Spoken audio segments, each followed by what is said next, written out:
आता बातमी आहे सोलापुरातून। सोलापुरात मोठ्या प्रमाणात अवैध धंदे सुरू असून काही पोलीस अधिकारी हप्ते वसुली करत असल्याचा आरोप राष्ट्रवादी काँग्रेसने केलाय। या पोलिसांवर कारवाई करण्यात यावी यासाठी राष्ट्रवादीचे पदाधिकारी सुहास कदम हे मागील 4 दिवसांपासून अन्नत्याग आंदोलन करतात।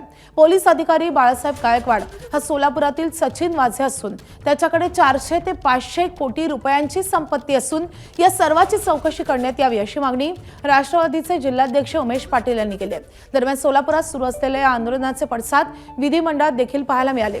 शरद पवारांच्या राष्ट्रवादीचे आमदार जयंत पाटील यांनी सोलापुरातल्या या अवैध धंद्याचा मुद्दा विधानसभेत मांडला आहे।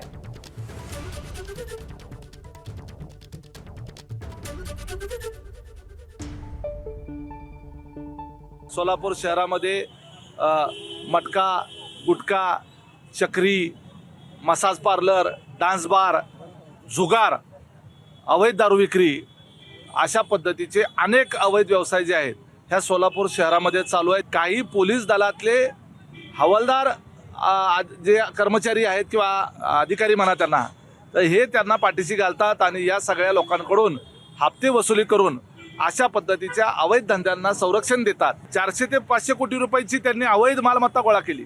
म्हणजे हा बाळासाहेब गायकवाड जो नावाचा सोलापुरातला जो पोलीस अधिकारी आहे हा दुसरा सचिन वाझे आहे असं म्हणायला हरकत नाही।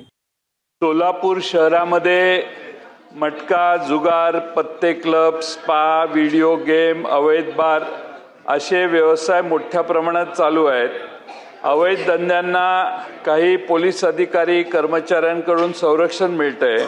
अवैध धंद्याविरोधी आंदोलन करणाऱ्या लोकप्रतिनिधींना आणि राष्ट्रवादी काँग्रेसचे सुहास कदम म्हणून कार्यकर्ते आहेत त्यांनी उपोषण केले। त्यांना आता जीवे मारण्याच्या धमक्या, खोट्या गुन्ह्यात अडकवण्याचे प्रयत्न आणि त्यांचे बदनामीकारक आरोप त्यांच्यावर केले जातात। सरकारला विनंती आहे की या उपोषणाची नोंद घ्यावी, त्यांनी घेतलेल्या मुद्द्यांची नोंद घ्यावी आणि संबंधित दोषींवर कठोर कारवाई करावी।